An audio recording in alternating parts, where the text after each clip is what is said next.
ശബരിമല സ്വർണ്ണക്കൊള്ളയിൽ കടകംപള്ളി സുരേന്ദ്രനിലേക്ക് മാത്രമല്ല ദേവസ്വം മന്ത്രി VN വാസവനിലേക്കും അന്വേഷണം എത്തണമെന്ന് കോൺഗ്രസ് നേതാവ് കെ മുരളീധരൻ. എ പത്മകുമാറിന് പിന്നിൽ CPM ആണെന്നും കെ മുരളീധരൻ പറഞ്ഞു. മുൻ ദേവസ്വം മന്ത്രി കടകംപള്ളി സുരേന്ദ്രനെ ഉടൻ അറസ്റ്റ് ചെയ്യണമെന്ന് BJP നേതാവ് കെ സുരേന്ദ്രൻ ആവശ്യപ്പെട്ടു. ദേവസ്വം ബോർഡ് പ്രസിഡന്റും മെമ്പർമാരും മാത്രമായിട്ട് ഇങ്ങനെയൊരു കടുങ്കൈ ചെയ്യും എന്ന് ഞങ്ങൾ പ്രതീക്ഷിക്കുന്നില്ല. ഇതിൽ വ്യക്തമായി സർക്കാരിനും മന്ത്രിക്കും അറിയാവുന്ന കാര്യങ്ങൾ തന്നെയാണ് ഈ ബോർഡ് അംഗങ്ങളും പ്രസിഡൻറ്റും ഒക്കെ ചെയ്തിട്ടുള്ളത്. അപ്പം അതുകൊണ്ട് തന്നെ വിശദമായിട്ട് അന്വേഷിക്കണം. അന്വേഷണം മന്ത്രിമാരിലേക്കും മുൻ മന്ത്രിമാരിലേക്കും നീളണം.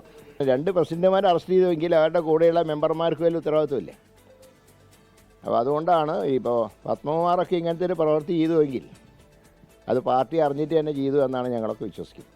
സർക്കാരിലും CPM-ലും ഈ കാര്യത്തിൽ വ്യക്തമായിട്ടുള്ള പങ്കുണ്ട്. SIT എത്രയും വേഗം കൂടുതൽ തെളിവുകൾ നശിപ്പിക്കുന്നതിന് മുമ്പ് കടകംപള്ളി സുരേന്ദ്രനെ അറസ്റ്റ് ചെയ്ത് നിയമത്തിന് മുമ്പിൽ കൊണ്ടുവരേണ്ടതാണ്.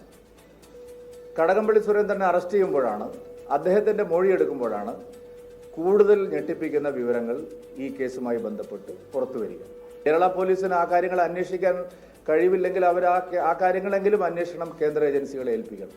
വലിയ തോതിലുള്ള സാമ്പത്തിക ഇടപാടുകൾ സ്വർണ്ണക്കൊള്ളയുടെ മറവിൽ നടന്നിരിക്കുന്നു. ലോകത്തെവിടെയായാലും ഏത് സമയത്തും 24 വാർത്തകളും ഓഗ്മെന്റഡ് റിയാലിറ്റി പാക്കേജുകളും എക്സ്പ്ലെയിനറുകളും വിശദമായി കാണാൻ ഞങ്ങളുടെ YouTube ചാനൽ നിങ്ങൾക്ക് സബ്സ്ക്രൈബ് ചെയ്യാം.